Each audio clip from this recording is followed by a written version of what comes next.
तो कैसे हैं आप लोग। स्वागत है आपका हमारे चैनल वकील लीगल नोट्स में। आज का हमारा सब्जेक्ट है contract one and topic formation of contract. सबसे आसान, सबसे इजी, सबसे ज़्यादा स्कोर करने वाला सब्जेक्ट है कॉन्ट्रैक्ट। अगर आप इसे समझ लिए तो इससे ज़्यादा नंबर किसी में आ ही नहीं सकते। भूल जाइए दूसरे सब्जेक्टों को। अगर आप इसे समझ लिए तो सबसे ज़्यादा नंबर इसी में आएंगे, सबसे ज़्यादा। तो आइए इसे समझते हैं और शुरू करते हैं। सबसे पहले हमें समझने के लिए हमें जानना होगा कि कॉन्ट्रैक्ट होता क्या है, डेफिनेशन क्या होती है। जैसे कि हम सबको पता है, अगर हम कोई सामान लेने जाते हैं बाज़ार में तो वो हमारा कॉन्ट्रैक्ट है। अगर हम किसी को पैसे देते हैं और उसके बदले में कुछ उससे लेते हैं तो हमने वो कॉन्ट्रैक्ट किया उससे, हमने कि हमने उसे पैसे दिए, उसके बदले में हमने उससे सामान लिया। तो आइए लीगल डेफिनेशन को समझते हैं कि कॉन्ट्रैक्ट होता क्या है। A contract is an agreement which is enforceable by law. ऐसा एग्रीमेंट जो कि लॉ से एनफोर्सेबल है और जिसमें दो पार्टीज कंसिस्ट होती है, जैसे कि आप और मैं। And in case contrary parties are legally bound by promise made by him और हर। और जो सामने वाली पार्टी है वो प्रॉमिस से बाउंड है, दोनों उससे प्रॉमिस से बाउंड है। जो कॉन्ट्रैक्ट है उसे परफॉर्म करने के लिए तीन तरीके होते हैं। पहला है एग्रीमेंट, दूसरा है standard form of contract and तीसरा है प्रॉमिसरी ऑफ एस्टॉपल। आइए इन्हें समझते हैं डिटेल में कि ये होता क्या है। Agreement and contract. The most common way of form of a contract through an agreement. Two parties when agree to something and one makes an offer and other accept, then arises an agreement which may be enforceable by law. जब दो parties एक काम को करने के लिए agree होएगी, जैसे एक ने ऑफर दिया, दूसरे ने एक्सेप्ट कर लिया और वो लॉ से एनफोर्सेबल है, तो वो एग्रीमेंट हमारा कॉन्ट्रैक्ट हो जाएगा। दूसरा होता है standard form of contract. If we can see in the modern time, some person institutes like railways, insurance, banks enter into the very large number of contracts with thousands of persons. In these contracts, pre-drafted matters are generally prepared by one party which one other to agree only. जैसे कि हम सब जानते हैं कि हमारे modern era में Railways है, बैंक्स है, इंश्योरेंस कंपनीज़ है, ये पहले ही बहुत नंबर में कॉन्ट्रैक्ट बना लेती हैं, जिसमें बस एक सामने वाला बंदा आता है और उसे एग्री कर लेता है और वो कॉन्ट्रैक्ट एनफोर्सेबल हो जाता है लॉ से। लास्ट होता है promissory of estoppel. When there may be no contract but person makes a promise and bound to perform due to equitable doctrine of estoppel of promissory. इसका मतलब ये है कि चाहे वहाँ पे कॉन्ट्रैक्ट ना हो, लेकिन वहाँ पे एक बंदा बाउंड है उस प्रॉमिस को करने के लिए due to the theory of promise of estoppel. उस वजह से ये बाउंड होता है बंदा। जो ही हमने the above mention modes creating of obligation are discuss in next slide. जो हमने ऊपर जो चीज़ें देखी है वो नेक्स्ट स्लाइड में हमने दी हुई है डिटेल में। तो आइए जानते हैं, समझते हैं एग्रीमेंट और कॉन्ट्रैक्ट होता क्या है। Contract according to section 2H of the Indian contract act, section 2H के हिसाब से जो एग्रीमेंट लॉ से एनफोर्सेबल है वो कॉन्ट्रैक्ट है। लेकिन इसमें सबसे इम्पोर्टेंट बात यह है कि all agreements are not contract but all contracts are agreement. ये ऐसा क्यों होता है? क्योंकि एग्रीमेंट जो है वो सब एग्रीमेंट्स लॉ से एनफोर्सेबल नहीं होते, लेकिन जो कॉन्ट्रैक्ट है वो सारे लॉ से एनफोर्सेबल होते हैं। अगर हम एग्जांपल लें तो अगर if I want to sell a radio, it might just be a contract, but if I want to go for a movie, it's just a mere agreement. Those agreement are only contract which satisfy the essentials of section 10 of the Indian Contract Act. However, all contracts are agreement. section 10 की जो essentials है, जिस agreement ने वो satisfy कर दिए तो वो contract बन जाएगा। बाकी तो हमें पता ही है जो contract है वो सारे agreement होते ही है। अब जानते हैं कि एग्रीमेंट होता क्या है।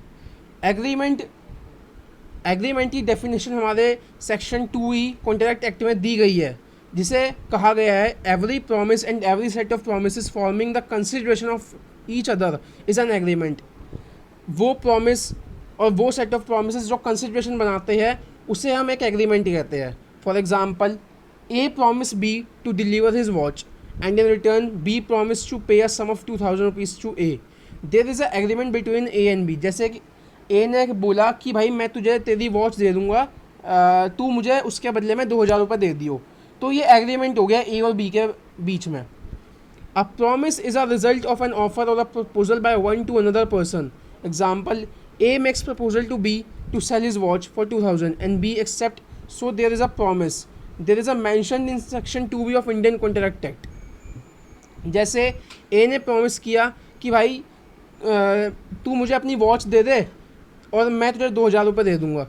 तो भाई वो एक प्रॉमिस बन गया उन दोनों के बीच में. सेक्शन 2B में ये लिखा गया है इंडियन कॉन्ट्रैक्ट एक्ट के. So in short, where there is a proposal from one side and acceptance by other side result to promise. अगर हम इसे शॉर्ट में समझे तो अगर एक साइड से एक्सेप्ट हो रही है चीज़ और दूसरी साइड से प्रपोजल आ रहा है तो वो प्रॉमिस में कन्वर्ट हो जाएगा. The promise from two parties known as agreement. और जो प्रॉमिस दो पार्टीज से लिया जाता है वो एग्रीमेंट होता है. आइए जानते हैं इसके बाद एसेंशियल्स ऑफ वैलिड कॉन्ट्रैक्ट कि मतलब एसेंशियल्स क्या होते हैं वैलिड कॉन्ट्रैक्ट के, कि एक सही कॉन्ट्रैक्ट कब माना जाता है. As we all know the agreement which satisfy the conditions of section 10 are contract. जैसे कि हमें पता ही है कि पहले हमने देख ही लिया है कि जो मतलब सेक्शन 10 की चीज़ें हैं अगर वो एग्रीमेंट उसे सेटिस्फाई कर दे तो वो कॉन्ट्रैक्ट होता है. सेक्शन 10 क्या कहता है? सेक्शन 10 कहता है states that all agreements are contract if they are made by a free consent of competent to contract for lawful consideration and with lawful object and are not here declared to be void. और main essentials वो है इसके कि agreement जो है वो दो parties के बीच में होना चाहिए. Between the parties who are competent to contract means the party should not be minor, they should be major. मतलब पार्टीज़ जो है वो कॉम्पिटेंट होनी चाहिए, वो माइनर नहीं होनी चाहिए, मेजर होनी चाहिए. There should be a lawful consideration and lawful object. एक लॉफुल कंसिडरेशन होनी चाहिए एंड लॉफुल ऑब्जेक्ट होना चाहिए. फ्री कंसेंट होनी चाहिए पार्टीज़ की. और जो एग्रीमेंट है वो एक नहीं होना, वो मतलब एक नहीं होना चाहिए और वो ऐसा भी नहीं होना चाहिए कि वो डिक्लेयर हुआ हो. तो ये सब एसेंशियल्स है इसके. आइए समझते हैं कि क्लासिफिकेशन ऑफ कॉन्ट्रैक्ट क्या होता है. कॉन्ट्रैक्ट्स में भी classified according to their subject matter. सबसे पहला क्लासिफिकेशन है कॉन्ट्रैक्ट का सब्जेक्ट मैटर पे, उसे हम क्लासीफाई करेंगे. उसके बाद उसकी पार्टीज़ को देखेंगे. उसके बाद उसका जो मतलब जो वो उसका फॉर्म है वो कैसा है, कि वो डीड है या वो राइटिंग में है, वो हम उसे देखेंगे कि वो डीड में है या राइटिंग में दिया गया है. उसका फिर हम इफेक्ट देंगे कि उसका इफेक्ट बायलेटरल है या यूनिलेटरल है या वॉइड है या अनएनफोर्सेबल है लॉ से. तो इसे हम समझते हैं एक बहुत फेमस केस से जिसका नाम है BP refinery private limited versus shire of Hastings. In this case privy council held that it must be reasonable. Privy council ने हेल्ड किया कि जो मतलब है ये रिजनेबल होना चाहिए. It must be efficacy and it must be so obvious of clear expressions. मतलब ये इतना क्लियर होना चाहिए, इसके एक्सप्रेशंस जो है वो एकदम क्लियर होने चाहिए, सो ऑब्वियस होने चाहिए और एफिशिएंट होना चाहिए. So basically every contract contains four element. हर एक कॉन्ट्रैक्ट जो है वो कंटेन ये तीन चीज़ें करता है: competency, consensus, consideration, object and certainty. ये इसके क्लासिफिकेशन है. आइए समझते हैं वॉइड एग्रीमेंट क्या होते हैं. वॉइड एग्रीमेंट हमारे सेक्शन 2G ऑफ एक्ट में दी गए हैं. An agreement not enforceable by law is said to be void. जो लॉ से एनफोर्सेबल नहीं है वो वॉइड होएगी. वॉइड मतलब एकदम जिसकी कोई वैल्यू नहीं होती लॉ की नज़रों में. For instance an agreement by a minor has been held void. जो एग्रीमेंट माइनर बना रहा है वो वॉइड होगा, उसकी लॉ की नज़रों में कोई वैल्यू ही नहीं होएगी. सेक्शन 24 to 30 जो है इस एक्ट के वो वॉइड एग्रीमेंट से डील करते हैं. पहला agreement in strength of marriage, दूसरा द एग्रीमेंट विदाउट कंसिडरेशन, तीसरा agreement in strength of trade. तो जो 24 से 30 तक के सेक्शंस हैं आप उसे देख लीजिएगा, उसमें सब दिया गया है कि कौन से वॉइड एग्रीमेंट्स होते हैं और कहाँ कहाँ पे उनकी डीलिंग्स होती है.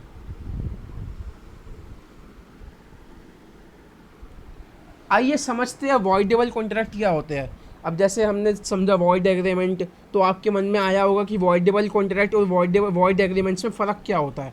तो वॉइडेबल कॉन्ट्रैक्ट जो है वो सेक्शन 2I के अंदर डिफाइन किए गए हैं. An agreement which is enforceable by law at the option of one or more parties there show but not at the option of other is voidable contract. जैसे कि आप सब जानते हैं वॉइडेबल कॉन्ट्रैक्ट जो है वो लॉ से तो एनफोर्सेबल होते हैं, लेकिन एक पार्टी ने मतलब उसे इग्नोर कर दिया तो वो वॉइडेबल बन जाते हैं.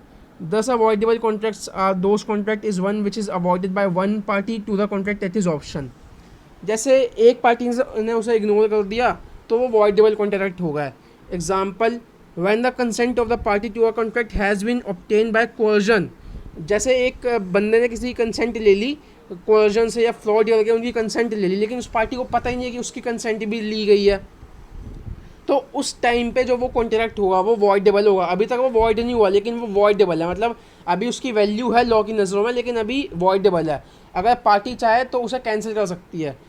पार्टी को पता लग गया, इनोसेंट पार्टी को, कि भाई ये मेरी कंसेंट के बिना ये कॉन्ट्रैक्ट बना है, तो उस पर इतना राइट है कि वो उसे रेस्टिंड या कैंसिल कर सकती है उस कॉन्ट्रैक्ट को उसी टाइम पे, और उसी टाइम पे वो जो कॉन्ट्रैक्ट है वो वॉइड हो जाएगा, मतलब एकदम नल एंड वॉइड हो जाएगा। इसका मतलब होता है कि लॉ की नज़रों में कोई वैल्यू नहीं रह जाती उस चीज़ की। लास्ट टॉपिक है हमारा प्रपोजल एंड ऑफर। प्रपोजल जो है, proposal has been defined in section 2A of the act. Section 2A के अंदर ये डिफाइन किया गया है, when one person signifies another to his willingness to do or abstain from doing anything with a view to obtaining the assent or that other to such act or abstinence he is said to make a proposal. Section 2A के अंदर दिया गया है, जब एक बंदा signify करता है अपनी विलिंगनेस को कि भाई उसे वो काम करना है, उस टाइम पे वो एक्ट उसका प्रपोजल में कन्वर्ट हो जाता है। This term this term in contract evolve by English law. जो प्रपोजल और ऑफर का जो मतलब कॉन्सेप्ट आया है ये हमारा इंग्लिश लॉ से लिया गया है। जैसे हमें कि पता है जो हमारा लॉ है इंडिया का वो काफ़ी कंट्रीज़ के लॉ से लिया गया है, और जो कॉन्ट्रैक्ट एक्ट है बेसिकली वो इंग्लैंड के लॉ से हमने इवॉल्व किया है। तो एग्ज़ाम्पल अगर हम ले, एग्ज़ाम्पल जो है, ए ने विलिंगनेस करी कि वो अपना रेडियो बी को बेचना चाहता है 500 रुपये में, बी ने एक्सेप्ट कर लिया उसे ख़रीदने के लिए, तो ये जो अमाउंट हुआ ये प्रपोजल में कन्वर्ट हो गया रेडियो सेट के लिए। लेकिन ये अगर स्टेटमेंट जो है ये बिना किसी इंटेंशन के बनी गई हो उस एसेंट को ऑब्टेन करने के लिए, तो ये प्रपोजल नहीं होगा। अगर आपको हमारी ये वीडियो पसंद आई हो, अच्छी लगी हो, तो प्लीज़ लाइक करें, हमें बताएं कैसी लगी आपको ये वीडियो, कैसी लगी आपको ये हमारी वीडियो, कमेंट करें, लाइक करें, सब्सक्राइब करें, और प्लीज़ घंटी का बटन दबाएं जिससे हमें अच्छा लगे और हम आपके लिए और ऐसी वीडियोस लेके आते रहें। तो अभी इसका बाकी और चीज़ें बची है तो मैं आपको इसकी नेक्स्ट वाली वीडियो में बताऊँगा कॉन्ट्रैक्ट की, कि मतलब एक्सेप्टेंस क्या होती है, रिवोकेशन क्या होती है, एस्टॉपल क्या होता है, स्टैंडर्ड फॉर्म ऑफ कॉन्ट्रैक्ट्स, उसे हम डिटेल में जानेंगे नेक्स्ट वीडियोज़ में। तो जब तक के लिए बाय बाय, अपना ध्यान रखें, स्वस्थ हेल्दी रहें, stay safe, stay at home. Thank you, bye bye, have a very nice day.